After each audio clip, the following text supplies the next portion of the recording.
Bienvenidos. Está al rojo vivo el debate sobre la responsabilidad por lo que se dice en las redes sociales, el alcance de esas afirmaciones. ¿Se cometen o no se cometen delitos, injuria, calumnia?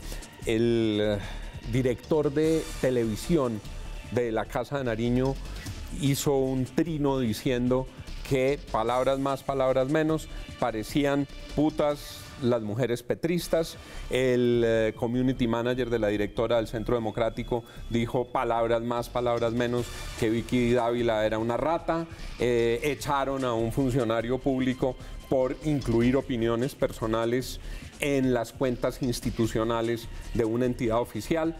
El director del Partido Liberal, César Gaviria, dijo que es una directriz para todos los candidatos del Partido Liberal, que está prohibido contratar bodegas de tuiteros para ofender a los contradictores. ¿Para dónde va este debate? Y lo último, la Corte Constitucional citó a una audiencia pública a los directores de Google, de Facebook y a muchas personas de la comunidad académica para establecer los linderos de la responsabilidad por lo que se dice en las redes sociales. Una reconocida influenciadora digital que es estudiante de Derecho y uno de los más prestigiosos abogados en este campo, autor de una obra de consulta muy importante, nos acompañan hoy. Valentina Hernández, bienvenida. Bueno, muchas gracias, Juan, por invitarme. Yo, como lo contaba Juan, soy estudiante de Derecho en la Universidad de los Andes y además soy influenciadora digital. He tenido la oportunidad de jugar estas dos informaciones, de tocar estas dos informaciones en cuanto a redes sociales y en cuanto al derecho. Ha sido muy interesante ver toda la evolución que ha tenido el derecho en materia de redes sociales, de plataformas virtuales, y siempre me ha inquietado bastante el tema de cómo vamos a abordar todas las situaciones que se llevan a cabo en estas plataformas, y más aún cuando en estas plataformas hay tantos menores de edad. Hay poblaciones vulnerables que están ahí, comunidades, minorías que están siendo todo el tiempo parte de estos debates, temas que han sido radicalizados, temas intocables, como decía Felipe. Entonces ha sido un tema que creo que es bastante polémico y hoy en día, y en este momento, digamos el día de hoy, con el tema de la Corte Constitucional y el pronunciamiento, digamos que es bastante importante abordar el tema. Y el doctor Felipe Sánchez es profesor de Derecho, dirige el Observatorio de Redes Sociales de la Universidad Sergio Arboleda. Su libro, que se llama Redes sociales del daño virtual a la responsabilidad legal. Redes sociales del daño virtual a la responsabilidad legal. Va a llegar ya a la tercera edición. Vamos a la tercera edición, además, con un análisis comparativo de la legislación de Argentina, Perú, Chile, México, Costa Rica, Panamá, Colombia. Es decir, la cresta de la ola en materia de derecho sobre estos asuntos. Empiezo por el tema final. ¿Estuvo bien que la vicepresidenta le pidiera al gobierno que retirara de su cargo al director de televisión que trinó contra las mujeres petristas? Evidentemente, yo creo que cualquier pronunciamiento en redes sociales tiene repercusiones, y más cuando hay tantas personas detrás de estas figuras públicas que bien son polémicas por el tema de las discusiones en cuanto a temas del gobierno. Es responsable de lo que se dijo. Si bien no hay un tipo penal o no sé muy bien cómo funciona hoy en día en el tema de las redes sociales lo que se dice, y es que evidentemente no basta con denunciar y eliminar el comentario, porque es que eso quedó ahí en el entredicho. Pregunto sobre eso desde la perspectiva del derecho. La gente manda un insulto o la gente lanza una injuria o una calumnia y luego borra su responsabilidad jurídica poniéndole delete. No, Juan, y ahí hay un tema que tocaba también Valentina, y es muy importante y tú lo mencionas, y es el hecho es que si se causa un daño, ese daño hay que indemnizarlo. Y el daño se causa en un medio en el que escapa el control del originador de la noticia. Cuando estamos frente a redes sociales tenemos originador y comunicador derivado. El originador, no obstante que borre, eso sigue en la red y puede ser retuiteado muchísimas veces. El que manda el primer trino es un originador. Correcto. Y el que retuitea es un comunicador derivado. Correcto. ¿Y quién es responsable? Ambos. Si el tuitero A dice fulano es un ladrón y el tuitero B lo retuitea, ¿quiénes responden ante el acusado si no era cierto que fuera un ladrón. Interesante la pregunta. Cabría la acción de tutela tanto contra el originador como contra cualquier derivado que la haya publicado.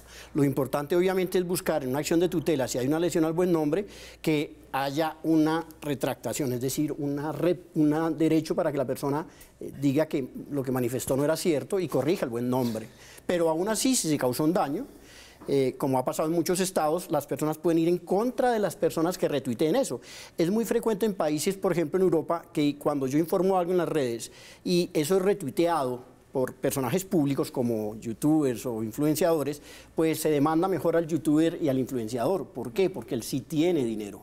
Entonces lo que está olvidando a veces las personas es que retuitear, y en el caso de un youtuber o un influenciador como el caso de Valentina, hay que ser especialmente cuidadoso, porque cabe una acción de responsabilidad civil. Un tuitero, doctor Felipe, que haya empezado hace poco su cuenta, tiene 50 seguidores y pone cualquier cosa, fulanito de tal es un acosador sexual, y un tuitero de 300.000 seguidores lo retuitea. Claro. Ese tuitero de los 300.000 se vuelve responsable por lo que dijo el de 50 seguidores. Así es también, porque es que no hay que olvidar que incluso nuestra Corte Constitucional, en una sentencia de tutela de febrero del año pasado, dijo que las personas eran igualmente responsables, no obstante no ser periodistas, de lo que publicaban o difundían en las redes. Y alguien trató de decir, es que le endilgó a las personas del común la misma calidad y deber de diligencia de un periodista. Yo no creo que la Corte haya llegado hasta ese extremo. Lo que la Corte trató de decir en esa sentencia de febrero del año pasado fue decir simplemente, miren, sean responsables con el uso de las redes. Y aquí quiero mencionar lo que es muy importante, Juan. En materia de la libertad de expresión no puede haber ninguna norma de ninguna naturaleza que pueda limitar la libertad de expresión. Los derechos constitucionales no entran en conflicto. No es que prime uno sobre el otro, es que entran en una tensión que hay que alivianar en ciertos casos. Y habrá que determinar si hubo una lesión al buen nombre que toca ser reparada, no obstante que hubo un ejercicio a la libertad de expresión. Sobre eso, unas personas piden autorregulación. Otras personas dicen, las plataformas tienen que sacar unas cuentas, tienen que eliminar unas cuentas. Otros replican diciendo, no, si las plataformas empiezan a quitar cuentas, eso es censura. Y otros dicen, lo que hay que hacer es una ley que un senador propuso y que quieren tramitar en el Congreso para limitar las redes sociales. Tú que eres influenciadora digital, ¿cuál es tu opinión sobre esas opciones? ¿Regulación, autorregulación, censura, reglamentaciones oficiales? Yo en principio pensaría que debe existir una autorregulación, teniendo en cuenta que es muy difícil determinar quién está detrás de los comentarios todas las veces. ¿Por qué? Porque existen muchísimas cuentas que están en el anonimato, cuentas de gente que se desconoce quiénes son realmente, que tuitean, que comparten, y en ese orden de ideas, cómo la Corte o cómo el derecho va a entrar a solucionar esas situaciones. Si entramos a penalizar siempre, entonces, ¿cómo manejamos el hecho de verdad de estar juzgando a la persona autora de esa imagen, autora de ese comentario, autora de ese tweet? Yo creo que es peligroso. No sé cómo desde el derecho podríamos abordar eso y me interesa saber mucho al respecto porque lo veo complicado. ¿Cómo se debería Aquí hay dos cosas. Lo primero es regular? que yo estoy en total desacuerdo de cualquier proyecto de ley que regule las redes sociales. La razón de ser de ello es que el Pacto de San José, suscrito por Colombia y por más que es la Carta Interamericana de los Derechos Humanos, que hace parte del bloque de constitucionalidad. Por extensión, exactamente, de acuerdo a nuestra Constitución, establece que la libertad de expresión solo puede estar sujeta a responsabilidades ulteriores. Quiere decir que las personas pueden decir lo que quieran en redes, pero responden por lo que dicen. Pero no puedo de ninguna manera establecer un mecanismo de censura. Hay tres excepciones muy pequeñas. De censura previa. De una censura previa. Pasó con la última tentación de Cristo, pasó aquí con la comunidad del Anillo, etcétera, en donde se intentaron acciones de tutela para bloquear la publicación de estos informes. Y la Corte dijo, yo no puedo detener obviamente la publicación de esto. Ahora, si lo que se dice allí lesiona el buen nombre o otro derecho fundamental de una persona, usted es libre de ejercer las acciones penales por injuria y calumnia, las acciones de responsabilidad civil, etcétera, pero nunca bajo una modalidad de censura previa. Y cabe advertir que los límites que establece incluso el mismo Pacto de San José en materia de libertad de expresión son muy estrictos. Dice, los límites a la libertad de expresión tienen que ser, primero, necesarios. ¿Dónde define lo necesario? Pero también establece unos criterios como, por ejemplo, la pornografía infantil, el instigamiento al odio y el terrorismo, obviamente ese tipo de mensajes sí pueden caber dentro del espectro de algún tipo de regulación, pero ya hacen parte de nuestra legislación con base en el Pacto de San José. Y es cierto que lo que la Constitución del 91 hizo en ese campo, por primera vez en la historia constitucional, es que consagró 3 palabritas. No habrá censura. Punto. En Colombia está prohibida la censura. Obviamente, a mayor libertad, mayor responsabilidad. Entre más libre es el tuitero, más responsable tiene que ser de sus actos. O el, ¿cómo se dice? Instagramero. O el Instagramer, o como tú, el bloguero o la bloguera. ¿Cómo manejar esa ecuación de libertad y responsabilidad? Como yo les digo, yo siento que la autorregulación viene desde uno mismo, desde tener mucho cuidado con lo que se dice en redes.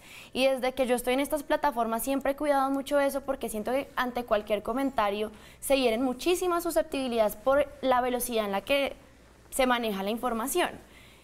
Siento que es muy complicado ser responsable de las demás personas, pero cuando uno está en una red social, evidentemente es responsable de lo que se dice. Y si bien es difícil establecer que hay una pena, digamos, jurídica, pero sí hay una pena social. Entonces nosotros que estamos acá poniendo la cara en las redes sociales, vamos evidentemente a obtener una pena social. Y si bien hay que dejar de lado un poco la cultura punitiva del que dice hay que irlo a castigar, yo creo que es un tema más de regularse dentro de lo que se dice en las redes sociales, teniendo en cuenta que libertad es igual a responsabilidad. Entonces es una autorregulación de los individuos que están dentro de estas plataformas, que si bien no existe, digamos, un tema de censura, que estoy completamente en contra de que exista, sí debe haber una autorregulación personal en cuanto al individuo y lo que se dice en una comunidad, sabiendo la velocidad en la que se maneja la información.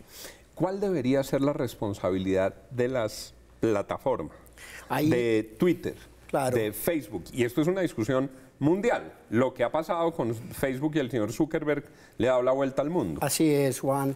Y para todos nuestros televidentes, una cosa que es muy importante. La primera legislación en el mundo que reguló todo el tema fue obviamente la legislación alemana, que entró a regir el 1 de enero del año pasado, estableciendo sanciones cuando alguien es atacado en las redes, en Facebook, la llamada ley Facebook alemana, y la persona que se siente lesionada con este tipo de información puede acudir a Facebook directamente y exigirle que baje dentro de las 48 horas siguientes ese tipo de discurso de odio, hostigamiento o discriminación. Sin embargo, eso es ponerle o casi que exigirle lo imposible a las redes. Voy a explicarme. ¿Cuántas personas crees que necesito yo para estar revisando todos los contenidos de las redes? No se le puede pedir a las redes lo imposible. Yo sí advierto una cosa, no obstante esa opinión, sí creo que las redes tienen una responsabilidad muy grande social en esto. Y obviamente ellas son las primeras llamadas a crear algoritmos, es decir, programas de software que puedan filtrar algunos discursos claramente de odio o incitación a la pornografía infantil. Eso es perfectamente viable desde un punto de vista técnico. Entonces, sí hay una responsabilidad social, yo lo digo reiteradamente en mi libro, no pueden simplemente dar un paso al costado y decir, es que yo no puedo responder por todo lo que los terceros digan. Y lo que olvida mucha gente, Juan, hoy en día, y Valentina lo acabó de mencionar, es que hoy en día todos somos propietarios de medios masivos de comunicación. Yo no necesito ya de un medio de comunicación. Necesitas un teléfono celular. Necesito un teléfono celular y me paro frente al Palacio de Nariño y puedo filmar todo lo que yo quiera, entre y salga de allí. Y me vuelvo el medio de comunicación con una inmediatez que ni siquiera el mismo medio tradicional puede alcanzar. Por eso yo digo que el medio tradicional hoy en día adquiere un criterio de validador de verdad con mucho más peso que hace muchos años. En la comunidad de los influenciadores digitales, ¿están de acuerdo con que las plataformas cierren cuentas, bajen contenidos, limiten el acceso de algunas personas a ellas? Bueno, Juan, yo no puedo hablar frente a toda la comunidad, pero personalmente lo que yo he vivido en las plataformas es que evidentemente la herramienta de poder denunciar un perfil que está enviando mensajes de odio, pornografía, porque me ha pasado a mí, la posibilidad de denunciar esos perfiles permite que una persona que está haciendo esto se aleje por lo menos durante un momento o le cierren la cuenta y pueda uno, digamos, cuidarse de esos comentarios. A mí durante mucho tiempo me llegaban de perfiles anónimos fotos de pornografía, tipos que me mandaban imágenes. Entonces, ¿yo qué hacía? Entraba, denunciaba el perfil, le pedía a mis seguidores que lo hicieran por mí y una vez las plataformas reciben varias denuncias sobre un mismo perfil, le cierran la cuenta. Entonces, yo ¿Y en esos casos lograste que se cerraran las cuentas? Sí, yo he hecho cerrar como 3 cuentas, de hecho anónimas, que me mandaban pornografía. Y yo le preguntaba a otras amigas influenciadoras y me decían, sí, también me ha pasado. Y es muy común ver como, oigan, este tipo me está mandando pornografía, por favor, ayúdenme a difundir y a denunciar. Y este tipo de cuentas las cierran. Y muchas veces esas cuentas, Felipe, son con nombres ficticios. Sí. ¿Quién responde? Cuando una cuenta tiene un nombre ficticio, ¿hay manera de llegar al controlador y exigirle a él la responsabilidad? Es posible determinarlo sobre la base precisamente de las IPs, pero quiero mencionar que en Colombia ya ha habido 2 acciones de tutela. Una de Muebles Caquetá, que fue muy conocida, donde una persona se dedicó a hablar mal de una compañía de muebles y dado que no lograba establecer el titular de la cuenta, logró hacer que la Corte Constitucional obligara a Google a cerrar la cuenta. Y otra más conocida, el alcalde de Mesitas, el año pasado, que cansado de que le crearan cuentas, siempre tenía que instaurar acciones de tutela para que se las cerraran. Sí. Esto es el centro de esta discusión. Lo que nosotros pensamos desde esta casa periodística es que no se deben resolver las dudas con censura, se deben resolver las dudas con libertad de expresión y responsabilidad. A nosotros tampoco nos gustan las regulaciones oficiales que amordazan las voces libres, pero sí creemos que hay unos límites legítimos y que quienes causan daño en las redes, a través de cualquiera de las plataformas, deben responder por el daño que causan. Valentina, muchas gracias por haber estado aquí. Muchísimas gracias. Doctor Sánchez, muchas gracias. Juan, de nuevo por gracias por haber estado aquí. Bueno. A ustedes, gracias por estar con nosotros. Sigan con Red Más Noticias.